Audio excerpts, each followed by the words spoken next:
គ្រប់ជំរាបសួរត្រង់ឯកឧត្តមលោកជំទាវលោកស្រីនិងកញ្ញាថ្ងៃនេះខ្ញុំមានកម្មតខ្លួនមកធ្វើការបង្ហាញជូនបងប្អូនអ្នកទស្សនា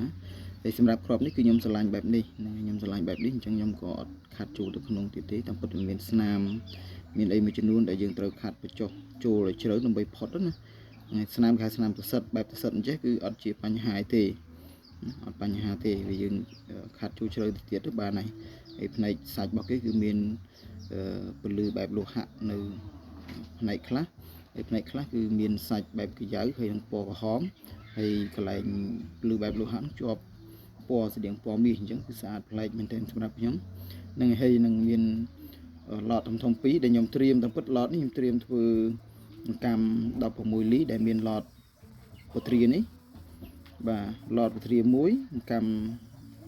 16លីមួយខ្ញុំធ្វើអញ្ចឹងបងប្អូនអរគ្នាតែដោយសារតែស្រឡាញ់ចូលចិត្តគឺយកមកពាក់ទៅខ្ញុំម្យ៉ាងរកថ្មអត់តាន់បានបើរកថ្មបានខ្ញុំធ្វើការច្នៃតាមនឹងច្នៃតាមនឹងមើលភ្នែករបស់គេបាទភ្នែកដូចស្រះទឹកអញ្ចឹងលេងទៅយកភ្នែកអីនេះក៏ដូចគ្នាដែរភ្នែកធំណាលេងទៅយកភ្នែកឲ្យជាប់នេះតិច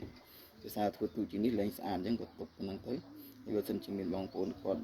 មិនចូលចិត្តមិនអីហើយយើងរកក្របផ្សេងៗបានអ្នកដែលបងប្អូនចូលថាបងប្អូនស្រឡាញ់ណាចង់បានណាចង់បានបែបអញ្ចឹងធ្វើក្របផ្សេងទៅអាចនឹងស្អាតដូចគ្នាអញ្ចឹងហើយក្រៅពីនោះគឺជាកម្ម14លីដែលជាប្រភេទកម្មភ្នែកដូចគ្នាបាទដែលមានភ្នែកបាទមានភ្នែកបែបនេះមានភ្នែកបែបនេះភ្នែកស្អាតគេយ៉ាវស្អាតណាគេយ៉ាវហ្នឹងគេយ៉ាវភ្នែកគេយ៉ាវអីចឹងទៅស្អាតពីធម្មជាតិក្នុងខេត្តព្រះវិហារយើងដែលរកដោយខ្ញុំបាទផ្ទាល់បានសំដូចខ្ញុំបាទផ្ទាល់សំយូរមែនទែនរំបានក្របរំបានខ្សែនេះគឺអត់ទាន់បានល្អ perfect ទេហើយមានក្របនេះគឺស្អាតប៉ុន្តែមានបញ្ហាហើយពណ៌បែបទម្រង់ឈូកហើយក្របនេះក៏មានបញ្ហាប្រេះដែរប្រេះឆ្នូតចំកណ្ដាលចេះប៉ុន្តែភ្នែកស្អាតហើយពណ៌ក៏ឈូកស្អាតដែរហើយពណ៌ឈូកស្អាតមែនទែនហើយក្របនេះគឺកាយស្អាតថ្លាធ្លុះនេះសិតតែភ្នែកសិតតែកាយនេះស្អាតប្លែកណាស់អញ្ចឹងវីដេអូនេះគឺចង់បង្ហាញជូនបងប្អូនគ្នាទស្សនាពីរបៀបកម្មរបស់ខ្ញុំគឺមានឡតស្គរ1ឡតពត្រា2ហើយនឹងជាមួយនឹងកម្ម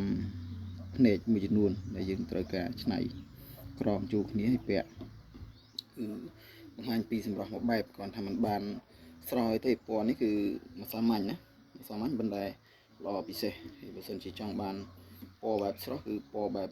អញ្ចឹងឬក៏ពណ៌ក្រហមហើយមានពណ៌ខ្មៅឡាយសអញ្ចឹងទៅស្រស់ហើយពាក់ទៅគឺស្រស់មែនទេណាប៉ុន្តែតាមសាច់តាមលក្ខណៈរបស់មនុស្សដែរណាបងណាខ្លះនោះគឺគាត់ពាក់បែបនេះស័ក្តិសមស្អាតមែនទេបងប្អូនខ្លះគាត់ពាក់ស័ក្តិសមទេអាស្រ័យទៅលើនិស្ស័យរៀងខ្លួនអូខេចឹងអរគុណច្រើនសម្រាប់ការចូលរួមទស្សនាក្នុងគ្លីបវីដេអូរបស់ខ្ញុំបាទអរគុណគ្រប់ជម្រាបលា